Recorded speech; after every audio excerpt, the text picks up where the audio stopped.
What's going on, guys? This is Joe Tallarico, and you're listening to the Aha Moment podcast, where we find regular people who said no to playing it safe, failed along the way, and are in the middle of their grind to the top.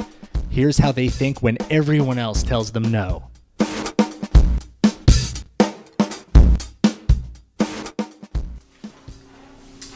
Ladies and gentlemen, I am here today with Cory Faulkner. I said that right? Yes, you did say that right, 100%. All right, nice. So Cory, tell me a bit about yourself. He's got an app he's developing. I think it's going to kill the market.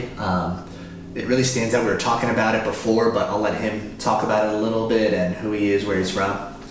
Awesome. Yeah. Hi, guys. How's it going? I guess I can't really respond. So I'm from Eastern Washington, Washington State, not Washington, D.C., to clarify. And I've been working on this app about 2.5 years. I've got my accounting degree. I didn't really pursue all that, full-time business stuff. I started working on this app when I was a senior in college, and I've kind of been working on it ever since. So basically what we are is we're basically a social personal trainer database. So we've got about 285 trainers right now around the country. And if you're an exerciser, we provide a way for you to log into the app and basically find a program that suits your needs. So if you're ever at the gym and you're kind of like, oh God, I don't know what to do today. Like I'm not educated in this. I don't really know how to work out. Or if you're someone that's been working out for years, we've got programs that, you always want to mix it up. Like I personally have been working out since I was a long time. But like, I'm always at the gym and I'm just bored. I'm like, I would love a new workout. And so we provide that, just that freshness, that new program. We have thousands of programs from different trainers.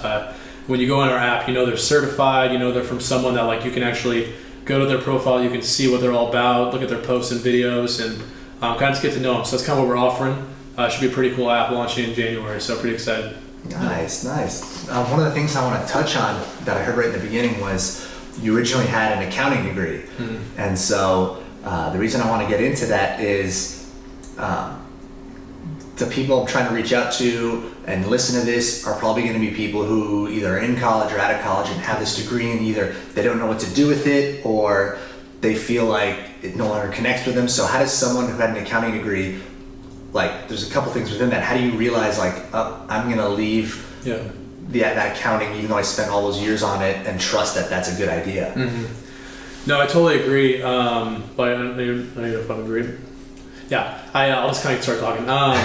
Basically, I'll kind of answer a few of those. So, it's kind of tough, like having my degree, and I'm literally driving for like Uber right now, and I'm doing like all these like side tasks because like I can't work full time and run the app. So it's kind of like at some point you got to choose: do you want to follow like your passion, it's something that you like believe in, or do you want to just follow your degree? I don't regret having my degree because when I started this app off, like there was a ton of things that I felt set me apart from maybe like someone that was just in the fitness industry, because I knew so many things about like accounting spreadsheets and like how to kind of grow a business and like how the back end's supposed to work as far as like all those Excel documents, all that stuff I had to fill out. Like I didn't have to learn all that. I kind of already knew that, so it was a cool kind of having that base. But it does suck kind of seeing my buddies that they're getting like all these brand new things, they're living in awesome apartments, and like I'm not paycheck to paycheck necessarily, but like I'm for sure broke right now. So we're trying to raise a ton of money here in about a month or two, like hundreds of thousands, and at this point, like I said, like I'm driving for Uber at night, just trying to like pay rent. So it's kind of weird to have my degree and like I said, see all these people that I graduated with just killing it, like making all this money, and then kind of sitting here like waiting tables and driving for Uber. So it's just weird. So yeah. How do you develop a good mindset for that? Like you said, when you're seeing all your friends like who theoretically would be in the same position you'd be in had you stayed on that track, they're doing well, they're probably got money to save up, they've got good income, maybe even a house, they're all settled down, and you're waiting tables and doing Uber. How do you like come to terms with that? Because I know a lot of people would be like, oh, screw this, I don't want to live that life. How do you? Yeah, no, it does suck. But there's some days when like I said, I'm not like eating top ramen, like I'm doing okay for myself, but like there's times when it's like, dude, I can't remember the last time I went on like a big vacation, or like I just bought a car, but like I bought the car for Uber and I'm like totally in debt, so it's like it's not like I own it. So it kind of sucks like seeing all these people doing these things and like just killing it in life. And I guess the mindset you got to have, and like first of all, my app idea doesn't suck. So like if my app idea sucks, like everyone I talk to is like, that's a great idea. Like the trainers that are involved in the app, like I sent them the final designs about a week ago, and they're all obsessed with it and love it. So it's like if my idea sucked, that'd be one thing, but it's like I know I have something. My investors know I have something. The trainers know I have something. So I kind of like, I kind of fuel off that. I know, like in my room, I have this giant. The name of the app's PerFIcT. I have this giant PerFIcT poster above my bed. So it's something I think about every day. So like, I mean, if it fails, it's gonna suck. But like, you know, the last 2.5 years, I've spent like every waking moment that I've had of free time, like building this app in some way or another, and like, I don't know, just kind of like. You got to have that mindset that it's going to work. And I guess like, you know, and the other thing I kind of fall back on is that like, I'm only 24 and it's like, the way I see it, it's like, I'm definitely in debt. I definitely, one thing in accounting you learn is opportunity cost. So like, what is the cost or what is the opportunity you lost? So like say you could have made $100 at a restaurant tonight, but you went to a baseball game instead. The opportunity cost of going to the game was the $100 you could have made. So you lost that opportunity of making something. So I look at like all the opportunity that I should have had making money. Like, you know, I could have been making 60, 70K a year at a job. So that I can look at it like 2 years of, I can call that like 120K that I missed out on. But I got to look at it like, you know, this app has so much potential to pan out and I am only 24. So if the app fails, it's like, I can just go, okay, well, I'll get a job now. So, I mean, you're young, you're only young once. If you have an idea, just follow it, like no matter what kind of thing. So, yeah. There's two big points that I liked in there. One, like you were saying, when you're 24, you're young. A lot of people, I think it's kind of the stigma, I don't know if it's our parents because of the generation they came from, bring up, but they instill it in you where it's once you get out of college, find that job, start saving early, start building that because you want to eventually build to some high position. But it's like, that's not how the world operates now. Between tech and everything else, like you can't, there's no more loyalty within businesses because people always jump in shit. No, exactly. And then the other thing you brought up, what were you saying? It's the way you chose to spend your time. I think that's a big thing is a lot of people, I posted something on the podcast Instagram page where it was like, you know, those 3 hours after you get back from work, you can either spend it doing Netflix and chill, or you can spend it working on your passion. Like you decide. Yeah, exactly. It's a matter of, you know, what kind of priority that is for you. Mm-hmm. So those are big points you brought up. And now, when it comes to the app, you know, one of the big things I always wonder with everyone who has a new app is how do you know that your idea is in fact good? I think we were kind of talking about this before the interview, is a lot of people can pitch ideas and they get attached to that idea just because it's theirs. So how did you know, was it that like, all right, this actually legitimately has potential, it's not just me?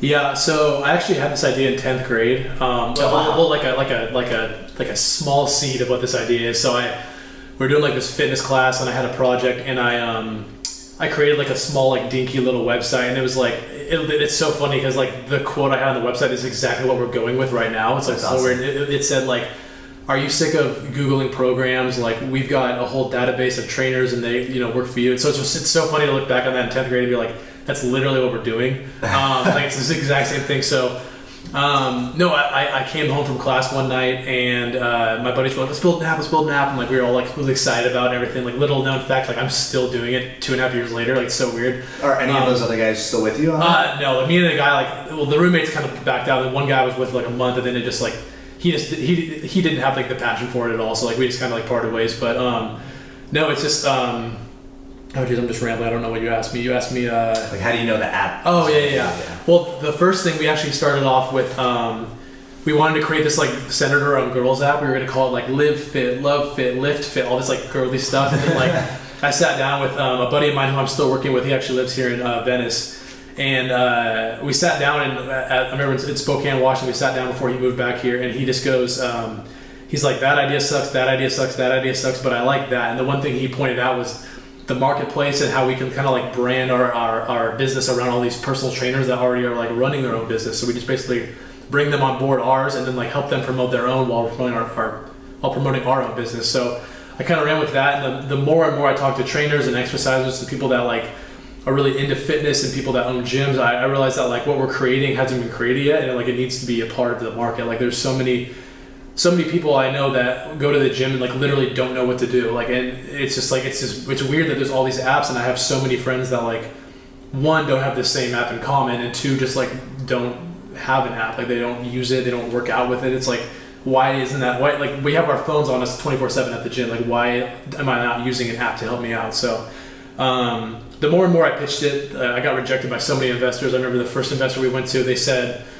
you know, you're going to need the first development company was like, you're going to need $450,000 to build this. And like, we drove home from Seattle. We're just devastated. And I don't know. I don't remember what, like, specific point that kicked in where I was like, yes, this is perfect. But like all along, like I had this idea that it was going to be like successful, and then people along the way started like believing in me more and saying like, oh, that you can totally do it. And then it turned from like a website to like a Kickstarter campaign to like a shitty app to like where it is now, where it's like actually like this is actually really good and people love it. So there wasn't really like a specific point, but like it kind of just like accrued over time to like where it is. So yeah. How did you, along that way of shitty idea to talking to people, to getting rejected, to keep going, how did you know when you had to keep, I'm sure there were times where you had to keep reevaluating and saying like, should I quit or should I keep going? How did you decide like, oh, this is still worth pursuing?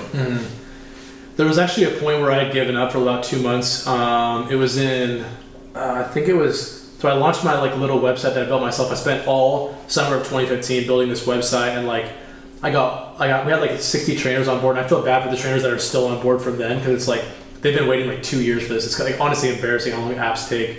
But there was a point where I launched this website, and I was like, it's so embarrassing looking back. And I posted this video like, guys, I don't want to, you know, I've been working on this whole time. I wanted to keep it a secret. It's this really cool thing. And like it wasn't really like it was a shitty website. Like it was basically like the app now, but like you would buy Excel documents from trainers, and like I was sitting with a friend like working on it, and she worked for a marketing company, and she was like, that looks like shit. Literally. And I was like, she's like, what? She's like, yeah, this is not, she's like, is that really your business? And I was like, yeah. And she's like, so I basically gave up for 2 months after the website launched, because like I had like 12 program sales. But then what I took out of that though is I had 2 friends that had bought in programs, and like, it was actually like incredible. Like one of the guys that bought the programs, he was like a little out of shape, whatever. And then I saw him at the gym 3 months later, like when I had given up, and like I didn't recognize the dude. He was jacked out of his mind, like just big traps and arms. And I was like, dude, like he's like, "Sup, Cory?" And I was like, I walked away, and I was like, what, dude? You're huge. He's like, dude, I was following your program. What app were you using? I'm gonna use that. That was your app. Yeah. It was like, he's like, I mean, it was a website back then. I meant to say website, but he's like, I was following your website, and I was like, are you kidding me? He's like, yeah. It was one of our trainers, Luke Thomas. He's like, yeah, I was following his bodybuilding program, whatever. And I was like, what? And he was just massive. And it's so funny because like our app, like these are actual programs that trainers use. So like once we launched, like they are so beneficial. Like the dude, I literally did not recognize him as a human being. I was like, I walked right past him. So like that's kind of around that time was kind of when I realized I was like, dude, this works. I just need to find a way to get the information out better, to make it look better, to like help the trainers make more money. Like I knew it worked at that point. So the marketing girl I had kind of paired up with, we actually like started working with her company, and then kind of spiraled off from there. So, but yeah, no, I was definitely like down in the dumps for like 2 or 3 months and had basically given up. So yeah. That must be a great feeling to see someone, I mean, in general, just to see like a friend make progress health-wise, but to realize it was from like an idea that was your brainchild. Yeah, exactly. And the fact that I didn't even know it was happening. I gave up. I didn't know who was buying programs. I was like, what? Like I was literally like in shock. Like it was crazy. Yeah. And that brings up another big point is I feel like especially in today's society, we want things so quick. And everyone who has an idea, you know, they always say how many ideas, you know, fail that people start off with. But I feel like most of that is because people are just like, 3 months passed and I haven't made $1 million. And it's like, you know, this is what, like 2 years now you're going on? Yeah, exactly. It takes a while, but it's worth it. And you have to love that journey if it's something you're really in love with and a concept you think was really gonna work out. So that's cool, and that's what I want people to hear. Yeah, that's right. There you go. Look at that. Making up new taglines. There you go. As a kid, did you always have kind of that go-get-em attitude like that, always having ideas, or is that something? I was the kid that like every year, like I don't know, I can't remember if I won, but like I was always like in the top for like the candy sales. I would go to like every house within like a 20 block radius. My parents would drive me, so I was always like the kid that like even though like honestly like, in retrospect, like the rewards you get are shit. Like you get like a cool like speaker, and you work for like it's literally like slave work. Like you work for like 2 weeks and you get like a speaker, and you're like some crap speaker or like a little light, and you're like what? That was like looking back on it, I'm like, dude, I put like 80 hours in. I got like a $20 reward. It's just like so weird. I was the complete opposite. Really? Those candy things, it's embarrassing to say that considering what I'm trying to make this podcast off of, but I was so lazy with those things. I was just like, do I really have to do this? What's Yeah. the minimum amount of sales I can get? Yeah, I hustled. Yeah, didn't it came in like that cardboard thing, and they opened it up and had like the rows of candy. I totally remember. That's so funny. But I wasn't really like I wasn't the kid that wanted to be president or anything like that. But I always wanted to like at some point like own my own gym or have my own business while I was growing up, and like I don't know. I wasn't like a crazy like I wasn't one of those kids that like opened a lemonade stand and like it turned into like this business that they ran, like they made like 100K that they just dropped it because they're like, oh, I want to do something else now. Like I was never that person, but like I definitely had like entrepreneurial spirits growing up and like always like working hard and that kind of stuff. So yeah.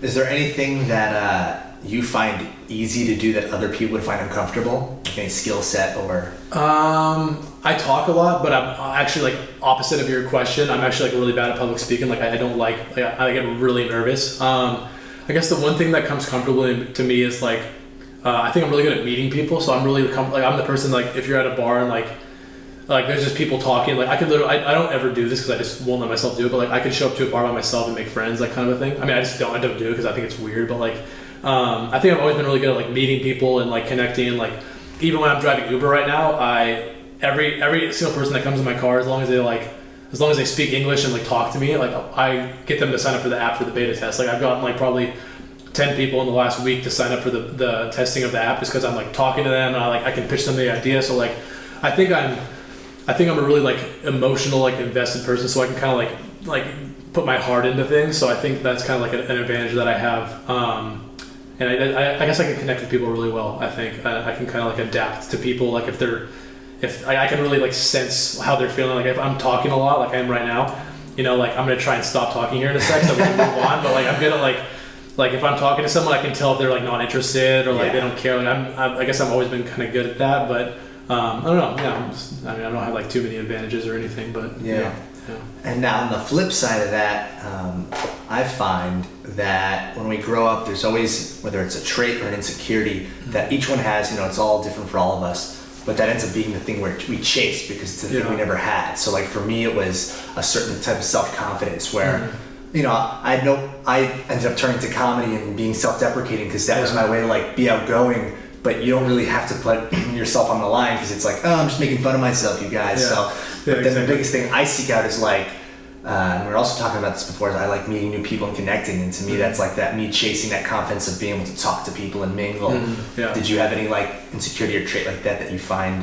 I still have a big insecurity, so like I'm definitely a confident person, like on exterior, but I'm actually like internally I have like a pretty not like low confidence, but I have like I would say like a maybe below average confidence. Like I'm the kind of person that like that's why I don't like public speaking, because I'm so afraid that someone's gonna judge me or someone's gonna like you know, like not necessarily laugh, but like when I'm pitching to a room and like if I see people on their phones or something like that, I get really unconfident and like it's a problem I have. I'll just fly, like I have this whole pitch I've been preparing for months and like I'll just fly through my speech. I'll be like blah blah blah blah blah blah, like I won't even like take breaks. I'll skip points. All this. So it's just like I have this really like deep down like low self-confidence, and I've been building up though. So like I've gotten better and better at pitching. Like the first pitch I ever gave was like for a class, like for like a business fraternity thing that I was in, and like I had to talk to a room of like over 100 people, and my legs were literally shaking, and I was just covered in sweat. My legs were like I literally almost fell over because I was shaking so much, and like I just get so scared that like someone's gonna judge me. I've definitely grown from that. Like I've given several like 100-person pitches, and like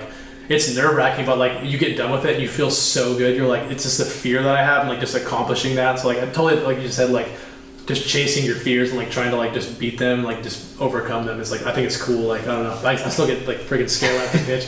Yeah, I don't know. Yeah. Do you have any tips for anyone that might have a similar thing with public speaking, of like things you do in the moment or right before to kind of calm down your fears?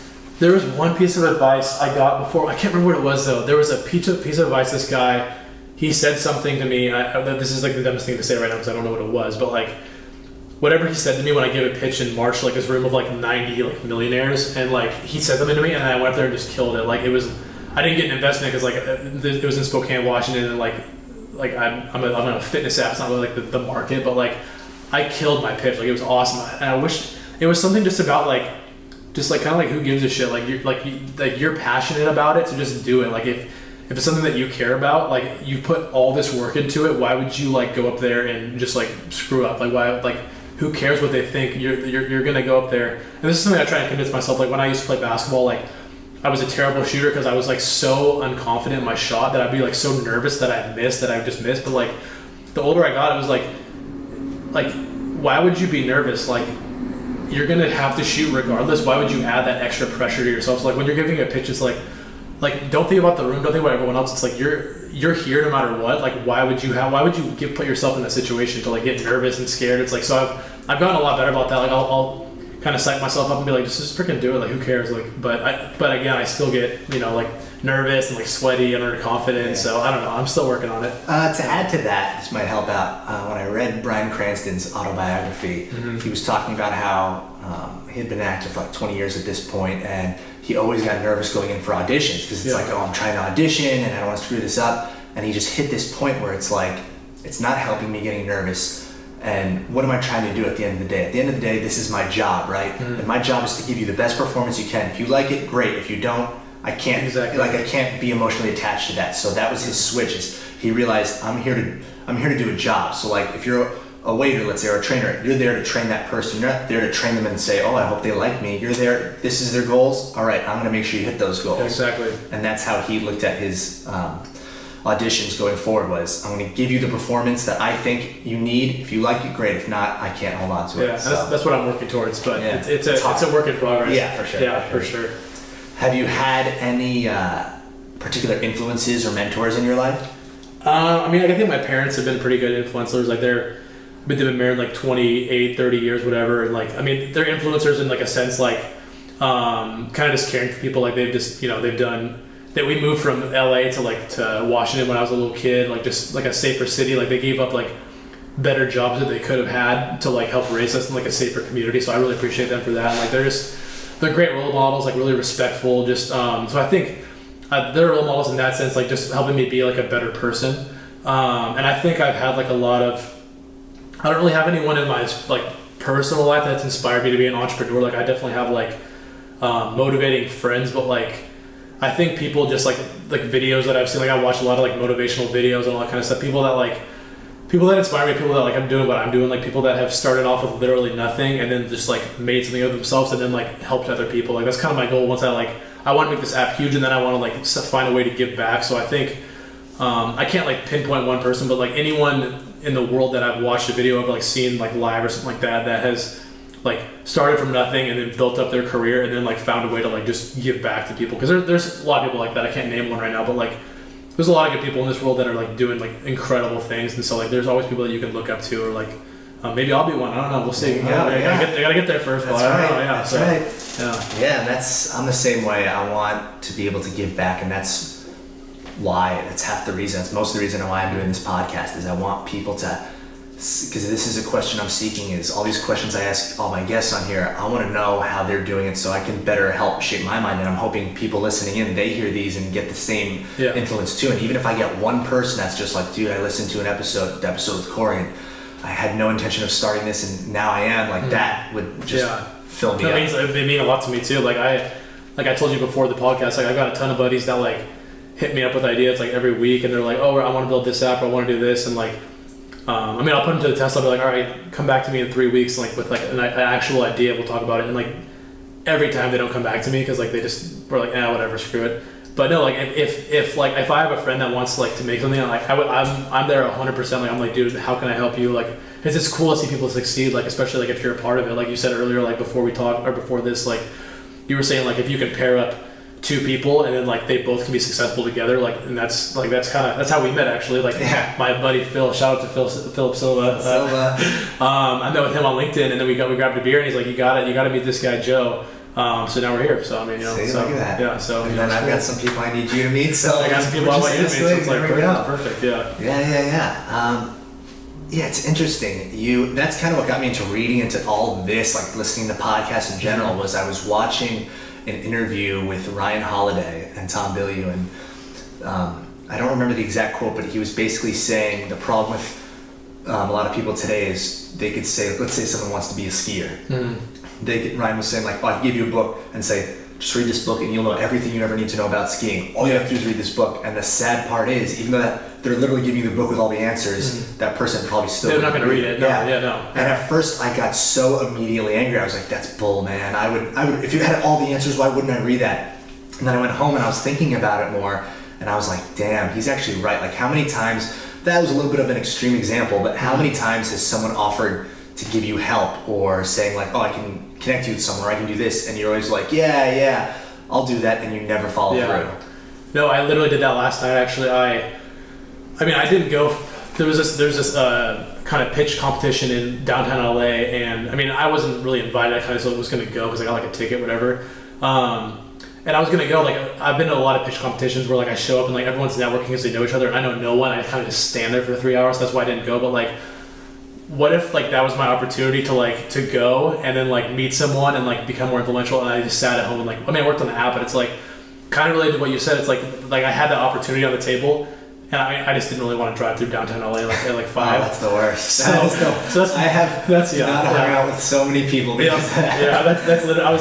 I was looking at it, and it started at like 6. I had to leave like 5, and I was like, I'm not doing that. But like you said, like that opportunity was presented before me because I picked up a lady in Uber who was roommates with a lady that ran this whole program, so I could have easily like met her, but I just didn't go. So like that could be a huge missed opportunity for me. So like, like you said, like sometimes it's like right in front of you. Kind of a different example, but like even me to this day, I still don't take advantage of opportunities that I have just because I'm either being lazy or like I'm like, I don't really feel like doing that. So, but yeah, no, people do that all the time. So yeah. Yeah, and that's a big thing, especially here in LA. It's easy because of the traffic and how hard it is to get to everything, and how sketchy people can be with scheduling to like follow through on plans. But if you're able to overcome that, it puts you ahead of the game so quickly. Yeah, absolutely.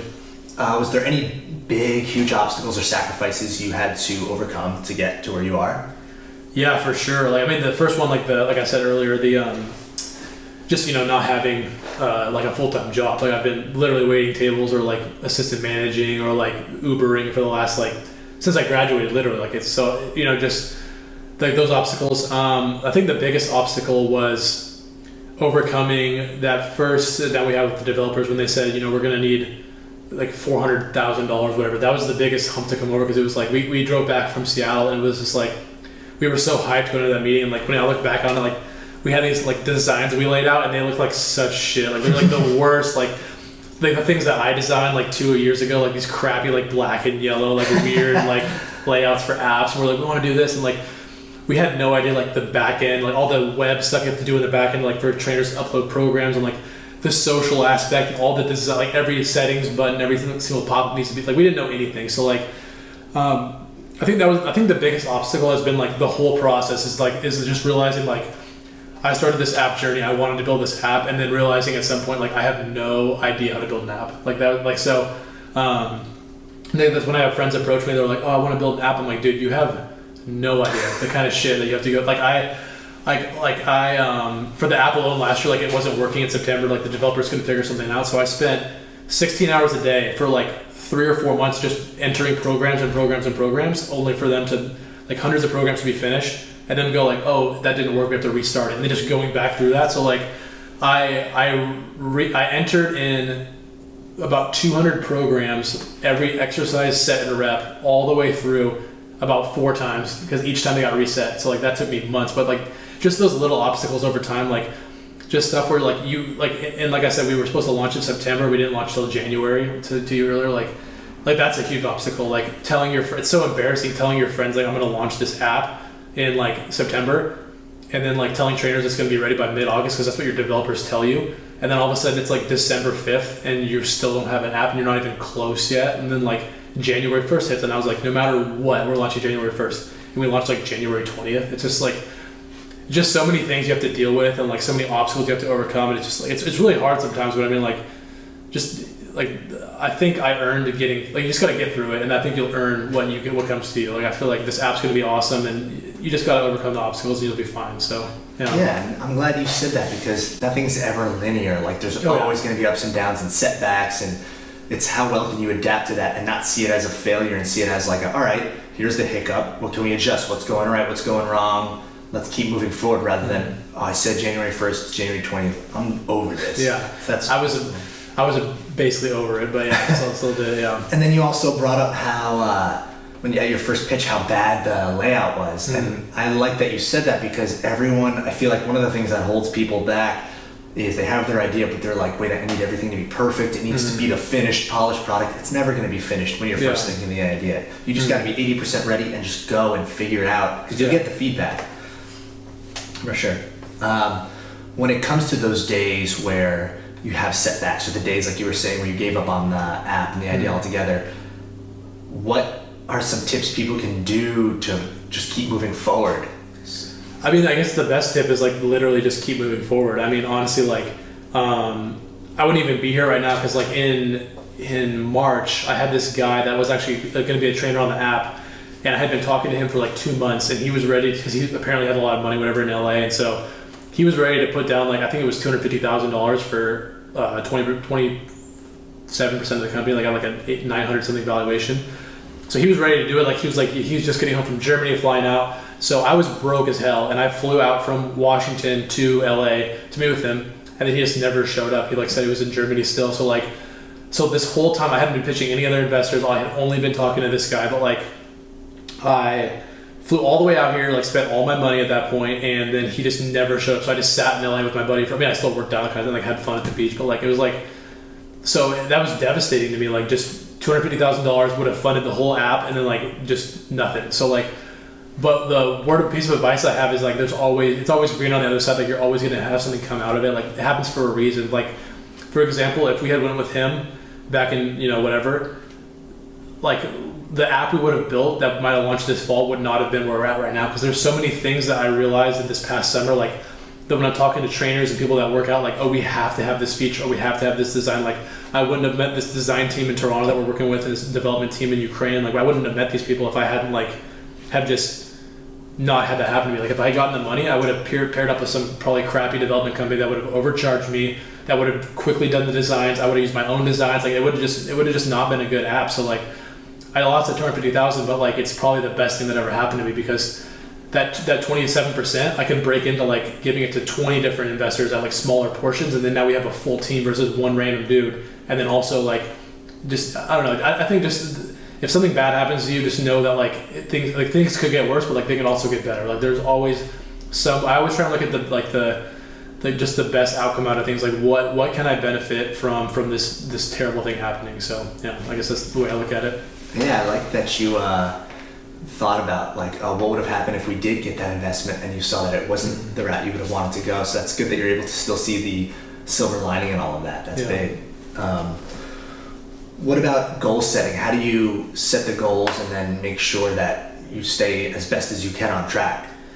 One thing for apps is you never hit your goals. As we're hearing, I don't think I've ever hit a single goal with this app. So that's one thing you got to go into an app's like saying like, I want to launch on this date, and then like in your head know like you're going to launch 3 months after that. Or like I want, like for example, I want to have like 500 trainers at launch, and that's not really app related, so I think I can hit that goal. So that's kind of one thing that I set, like 500 trainers at launch, I want to hit that goal, but we also want to launch January 1st. So I don't know if we're going to hit that goal, because that's an app related, like dealing with Apple and all that. So like we still got a beta test next month. Like we have thousands of photos to take, like, so it's gonna be ridiculous. But like when I set goals, I try and set like just set realistic goals. It'd be like if I want to add 5 personal trainers a week to the app, that's a realistic goal. So I'll set like 7 or something like that. If I go, I want to add 30 trainers a week, it's like, no, like what if trainers say no? What if they're not interested? Like it's just be realistic with your goals and make sure you write them down. I've got like a full Excel spreadsheet and a whiteboard in my room, all these things that I have that like make sure that I stay on track for my goals. So yeah, just make sure you're writing them down, make sure you're staying consistent with them, and make sure they're realistic. Like don't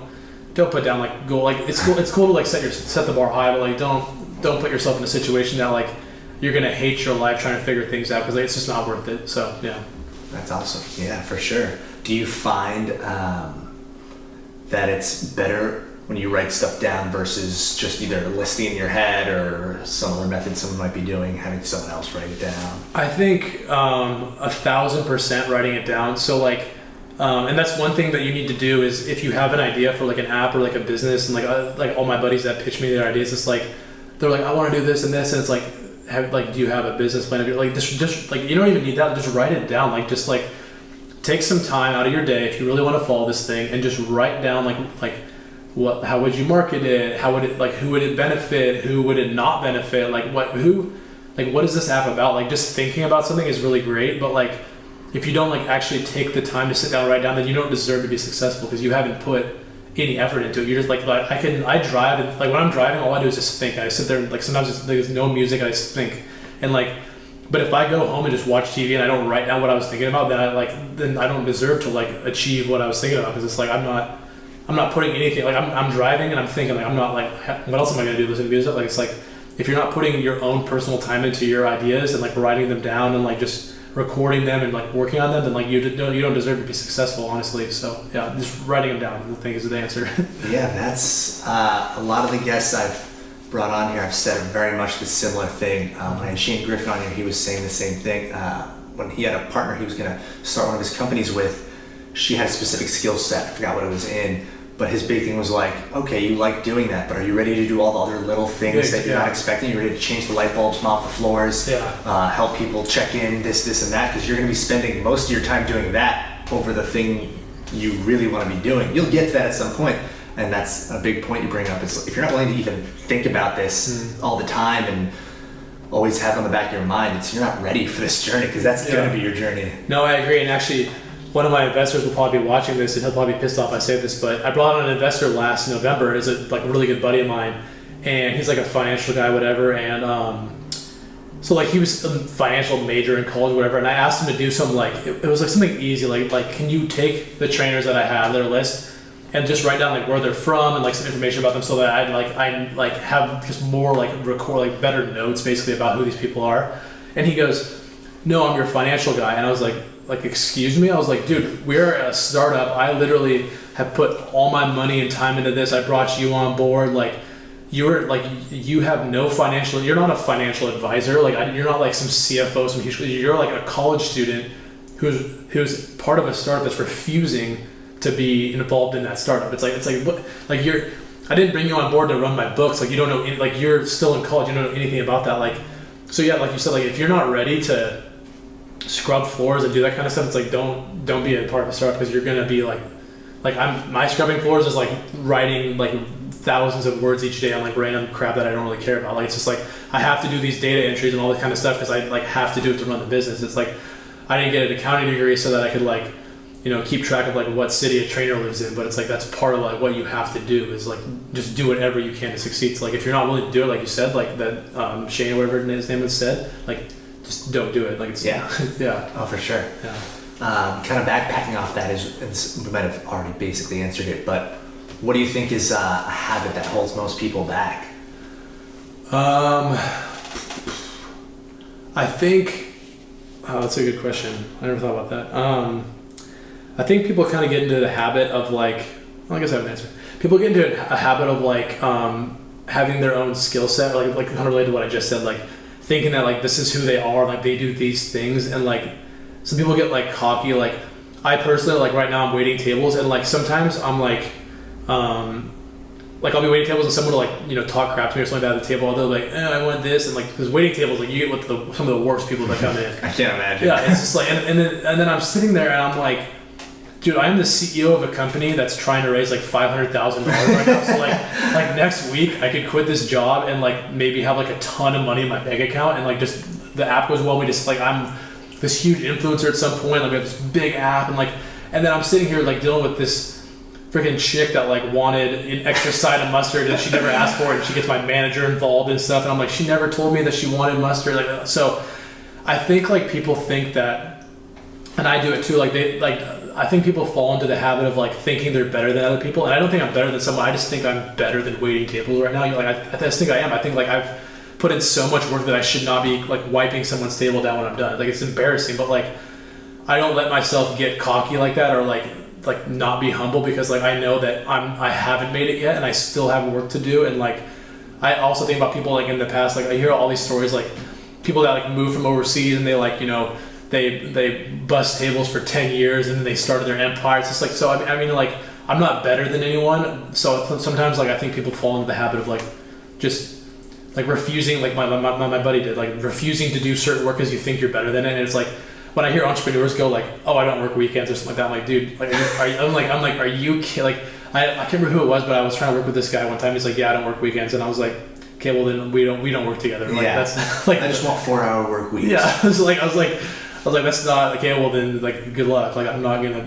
bring you in the company because like I don't. I've worked every weekend since I can remember. Like even when I'm on vacation or something like that, like I'll pull up my laptop and start working. Like I don't ever take days off. So it's like, like long answer to your question, but I think people just get into a habit of thinking they can only do one thing when like you're not that cool, basically. Like, and it's them stuck in that conventional mindset of this 5-day work week, and then I get the weekend. Yeah. If you're trying to go non-conventional, there is no weekend. Every day, and it shouldn't even. And I'm sure some people hearing that would be like, "Oh, that sucks. I don't get weekends." Like that's you got to change that mindset. Yeah. If you love what you're doing, if you're enjoying this process, like there shouldn't be like, "Oh, this is a weekend. This is a weekday." It's like I wake up and I'm excited. Like I've been waiting to get this interview, or I'm waiting for that investor to come in. And did he call in? Let me check my message. Like you should be looking forward to that work. Yeah. It's not always going to be fun, but the overall process you should be enjoying because it's leading you towards what you've been hungry for. Yeah, and like I love it personally. I've missed out on so many vacations, and like I've been waiting tables. Like I've missed out on so many like New Year's parties and all this stuff.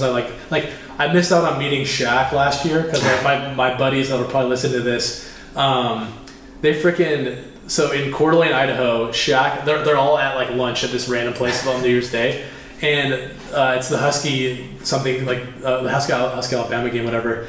And this guy walks in and goes, "Hey, what's the score?" And then they turn around and Shaq's standing there. They talk to Shaq and like got beers with him. And I was like, and I was waiting tables, and I shouldn't have been where it was a weekend. I should not have been working. I should have been working on the app, and I would have taken that day off to go work with. But it's like, I don't know. I just missed out on so many things, and it's just like I don't know, like.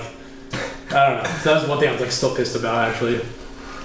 What do you think when those times get tough? What allows you to thrive when you're faced with adversity? I actually love it. Like when I think you got to have that mindset. Like when you're an entrepreneur, so many people have told me like this app isn't going to work, and it's funny because I've had guys come up to me and been like, "Dude, honestly, like I thought this app was gonna suck," and they see the new designs and like all the trainers we have. They're like, "This is actually like really cool." Like, it's like I've had like 10 buddies that might be like, "Dude," like even my mom was like, "Okay." Like when I was like, "Mom, I'm gonna be a millionaire off this. It's gonna be huge." Like I'm still not obviously, but she was like, "Okay." And then now I'm like meeting with all these investors from around the country, and I have all these trainers and like all these people that are like a part of the company. Like we just got a guy that on board that like worked like with Reebok and CrossFit, like this huge guy that was like this really influential in that relationship, and like. I don't know. I think you just have to stay motivated. I think that's what you asked me is like I think just cling to your idea. Just like tell yourself every day it's gonna work. And like I mean, if you have everyone telling you it's gonna suck, like don't keep doing it. Like a lot of people like hear that their idea sucks and they just keep doing it. It's like hey, like no, everyone's telling you that, but like just keep the positive comments and let the negative comments fuel you, I guess. So yeah. Are you someone? Because I notice there not always, but there tends to be two types of people when they're chasing their dreams. There's ones that like hearing the negativity because it kind of fuels them, and there's others that just don't bother focusing on it. Which one do you fall under?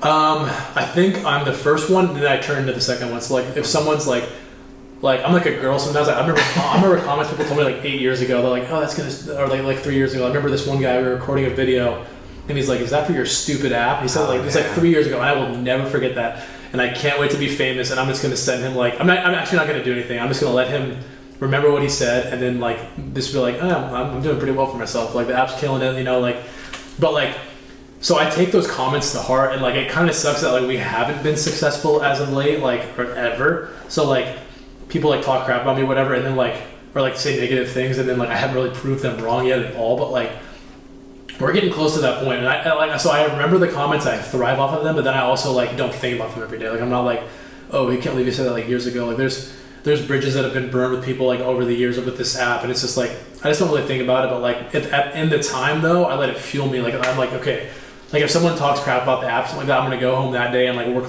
like a 14-hour day, just like bust out all this work, just to get back at them. I guess I don't know. So. Yeah. There's a study that was done where they showed different forms of motivation like that. They pretty much kind of compared it. And I believe the study they were doing was someone swimming like a race, and they showed that when the goal's still a little bit ways away, that people tend to get that extra oomph when they're kind of told that like, oh, you're not going to make this, you're not good enough, you're not going to do it, because then you get that like, oh, I'm going to show you. Exactly. And they showed as you got closer to the end that actually worked against you, and it was better to hear like, dude, you're almost there, just finish it through. Whereas if you were told towards the end like, oh, you're worthless, you're not going to do it, kind of detrimented them. Yeah. So it's interesting to hear how I totally agree with that. Yeah, how you follow that same kind of track. That's cool. A lot of people we were kind of talking about this before with the insecurity, we get that feeling of not feeling good enough. Why do people, we're our biggest critics, why do we have that huge overlying thing where it's like, oh, you're not good enough, this idea is going to be stupid, why are you even doing it? Why do we develop that? Why do people, like, as individuals, be mean to other people like that? Or like to themselves. Like, myself. Yeah.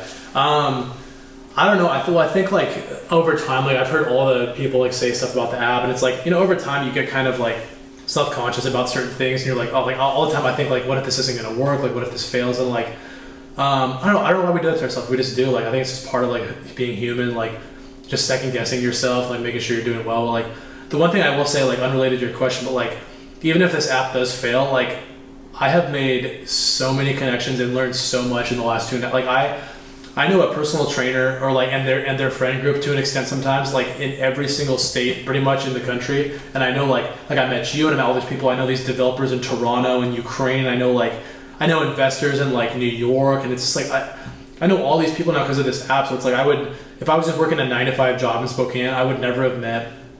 Like I can go to any state and like know someone in that state or like in a specific city and like know like 5.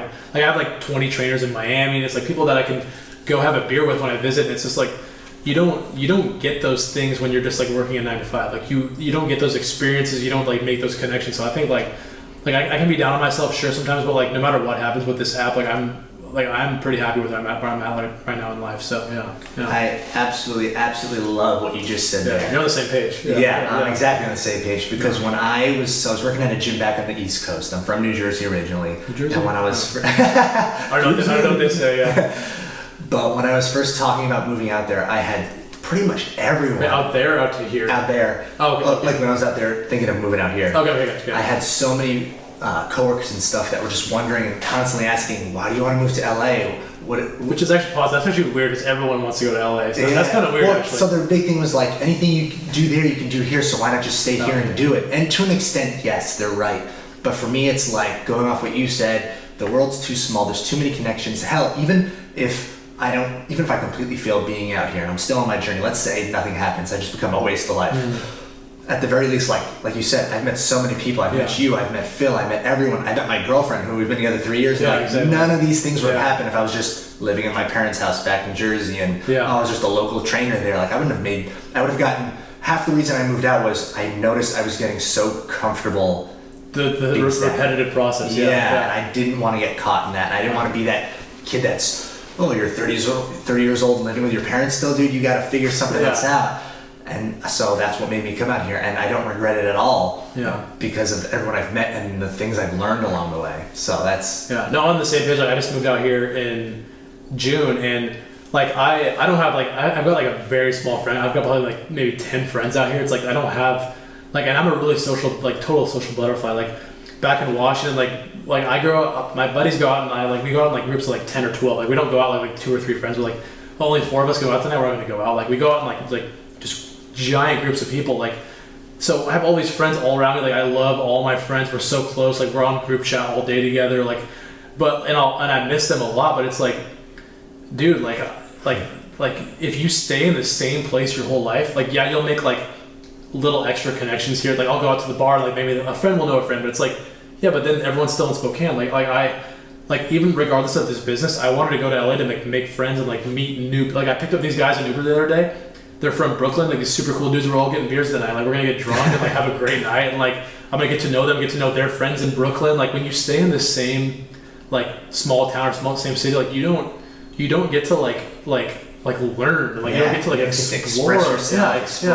And so I'm really passionate about that. I think I'm really close to my family too. I love my family, but it's like you gotta move at some point. Like I'll probably go back to. I'll retire in Washington. Probably I'll have kids there, whatever. But it's like, dude, like you gotta explore. Like you gotta. And that's the other good point you make is people think of it as like a permanent thing. So like if I say moving out to California, or let's say I'm trying to convince a friend to move out, they automatically look at it as, oh, how am I going to spend the rest of my life there? It's like, hold on, I'm not saying spend the rest of your life. I'm saying mix it up a little bit, spend, let's just say 3 months here, a year here. You can always move back. Moving go back takes to what 3 you were. days. Yeah. Or like max. That's it. Yeah. And you can always go back to where you were. And that's my whole point that I'm trying to show people who have been too afraid to make that jump, and interviewing guys like you is, I'm confident you're going to succeed, but let's say you don't. You can always go back to accounting. Yeah. Like you can always go back to where these people that would be listening now are already at. So why not just take the chance? No, 100%. Like, I can always just like, this app fails, I can literally go home and move with my parents, get a waiting table job till I find another job, and I can make like crazy good money, like not paying LA rent. You know what I mean? Because back where I live, like rent, I was paying like $315 a month for like a nice room in Cheney, Washington. Like I was paying like a nice room, and like we had a pool at the hotel, and then now I'm like, I mean, I actually got a huge deal. I should be paying like $1,200, but I'm paying like $750. But like it's still a lot for me, like to where I'm living. It's just like, so I can always fall back on it. Like who cares? But it's like, dude, like take a chance. Like, you know, like I miss my friends, but like they'll be there. They'll be there when you go back. They're not going anywhere. Like you know what I mean? So you gotta live life for yourself at some point. Exactly. Yeah. What do you think people spend too much of their time focusing on? Like in regards to business or in regards to life? Just life. I think people, well, from my standpoint, people spend too much time focusing on free time. I mean, like, but that's just me being competitive. Like, if you have a 9 to 5, like, you work that and then you're done. Like, do your thing. Like, but it's like, if you want to be an entrepreneur, like, people will be like, oh, well, I got to do this and I got to do that. It's like, dude, like today, like, I woke up at like 7, went to the gym, like 8, came here, and then I'm going to go home. I have a phone call at 1 with a trainer. I'm going to do Uber for a few hours. And then I'm going to do DoorDash, actually, which is another, like, degrading thing I'm doing, but like, who freaking cares? Yeah. And then I'm going to get beers with those guys, and then I'll wake up and I got meetings all day, and I'm meeting with a trainer, and I actually have a pitch competition tomorrow night. So it's like, just like, you don't, like, if you're trying to make it somewhere, like, you don't need free time. Like you can, there's times when you can, like, when you're exhausted after the day, like, go home and sit down, but like, don't be like, oh, I'm gonna have a 2-hour break here, I'm gonna do this. It's like, dude, just freaking hustle. Like, you don't need those breaks. I think people focus too much on like me time. It's just like, dude, you don't. If you're focusing on me time, then you should be like not doing a business. That should be your wake up call that you're not enjoying what you're doing. Exactly. To mix it up. Yeah. Oh, for sure. So then, following that, what is something that someone could spend the next, let's say in this case they want to make an app. What's something they can spend the next 4 weeks focusing on that helps them? If you want to make a business, and I've told every person that's trying to help, like, you know, like, come on board, like, try and do their own thing with me, like going back to what we said earlier, like, put it on paper, like spend the next 4 weeks looking at your competition, writing down all of your ideas, writing down like, you know, like marketing strategies and like how you're going to grow your business and like who is it helping, like and why are they being helped? Would they want to be helped? Like, literally, like, if you have an idea, don't waste my time, don't waste your friend's time, like, don't waste an investor's time. Like, write it. Like, I spent 3 months writing things down before I went to any investors. Like write them down, spend 4 weeks like thinking about it, researching, like, have fun with it, like learn about what you're trying to create, and then like ask yourself, like, is this a good business or not? Like, you know what I mean? Like, so that's what I'd say. Like, just put pen to paper and start working. Okay. Real quick, what is that? I wanted to circle back to this. What are pitch competitions? Because I'm not familiar with those. Oh, gotcha. Yeah. So, well, technically, I shouldn't have said a competition. So technically, it's not really a competition. I think it was labeled that, but basically, like, so pitch competitions in general are when like there's like a huge group of investors or like an audience, and you go up on stage and like you pitch, and then like the best pitch will win money or win investment, kind of a thing. The one I'm doing tomorrow is in Santa Monica. I can't remember what it's called. But basically, I don't know how I got invited to it. Like, someone found me on LinkedIn and saw my business, and it was like, oh, cool. But basically, this is a one-on-one pitch kind of a thing. So like, they bring out a ton of investors and bring out a ton of entrepreneurs, and like, we basically sit in a room and do one-on-one pitches like for like 3 hours. So like, I'll pitch to someone else, kind of a thing. I mean, it could go really well. I don't know who I'm going to meet with. Like, you never know. Like, that's why I didn't say no to it, because I don't know a single person that's going to be there, an investor or a entrepreneur or the people hosting it. But like, what if I sit down and like, because I've been looking for that fitness investor this whole time, like someone that's like in the fitness. Like, if you had $1 million, I would be pitching to you right now. You know what I mean? Like, I'm looking for that person that's like loaded and loves fitness. Because like, if I sit down with them, they're going to invest 100%. Because our idea is incredible. Trainers will love it. Like, especially if they're a personal trainer, they're on board. So like, what if I sit down with some dude's like an ex-personal trainer? He's got like $5 million, and I'm like, yeah, we need $500K, and he's like, I got it right now. Like, let's go. You know what I mean? So like, never say no to those. But like, yeah, pitch competitions basically, just go up and pitch your life away. Like, I don't know if you watched the show Silicon Valley. Yeah. So like, when they went up and they did the Pied Piper pitch. So that was a pitch competition. So I don't know if they won or not, but that might have been like a a tech like con kind of a thing where like they like aren't competing for investment, they're competing for like an award or something like that. TechCrunch, I think. TechCrunch, whatever it's, they might have been that, but I don't know. But it's same kind of thing. Like you're just basically pitching to be the best company, basically. So yeah. Final question I like to end the interviews on. It's the mind-action gap. It's the idea to actually not getting stuck in that idea and actually following through. What's one habit or action they can instill right now for whatever idea they have to close that gap? What one thing you can do, like a thing each day kind of. It can either be a habit they can change into or an actual do this action. Wake up earlier. I think 100%. Like I'm not the 5 a.m. kind of guy, but like I can be. One thing I've realized is that like look at your days. The days that I wake up at 6 a.m. versus the days that I sleep until 10. Like that's 4 hours that you've already missed out on. So for me, it's like I used to wake up at 7, whatever, and I get to the gym. If I get back from the gym at like 10:30, my day's done because it's like I can't like. If you're just getting, because after the gym you're just getting started technically, so it's like if you're getting started at 10:30, like you can't compete, like you're done. So like waking up at like 5:30 or 6:15, whatever, like just wake up early every day and start like trying to reach to your goals and like start trying to like build towards something, and like you'll find yourself succeeding. Because like before when I was with the app, like I would wake up, whenever, and I kind of just go to the gym, have lunch, do my thing, and it's like I wasn't really and then I listened to some speakers like you gotta wake up at 5 a.m. every day or like 4 a.m. whatever, and I started waking up not at 5 because I'm not a psycho, but like like 5:30 or 6ish, whatever, like, and just like start when you wake up, start working right away, no matter what you're doing, like whether you're watching TV or eating, like just work with it. And like I think that's my best advice, because you can always say like believe in yourself, do all that stuff, but I think just if you can like physically just wake up earlier, you will achieve just monumentally more things, I think. I like that, because when I first graduated college and I didn't have any real goals set, I wake up at like 1 p.m. Exactly, I'd play Counter-Strike. My breakfast was at like 2. Yeah. I'd go to the gym. By the time I came back and it was like, oh, let's get the day started, it was like 5 p.m. already. That's the worst feeling. It was the saddest thing ever. And again, it was all these little things I've been talking about through the interview brought me out here, because it was like, I can't keep being my life. That's so bad. Yeah. But all right. Social media handles, does the app have a handle yet? Anything like that? So we're on Instagram. It's PerFIcT Fitness, PerFIcT, and then fitness. Same with Twitter. We don't really use our Twitter that much, though, to be honest. So just follow us on Instagram, PerFIcT Fitness. We'll start posting more and more stuff on there. We got a pretty cool little Instagram. And then once the app is out, it's PerFIcT, like fit. It's a pretty cool app. And then you'll see it on the App Store in January if everything goes well. But we'll see. That's a whole lot of things got to go right. So Okay, awesome. Cory, thank you for coming on.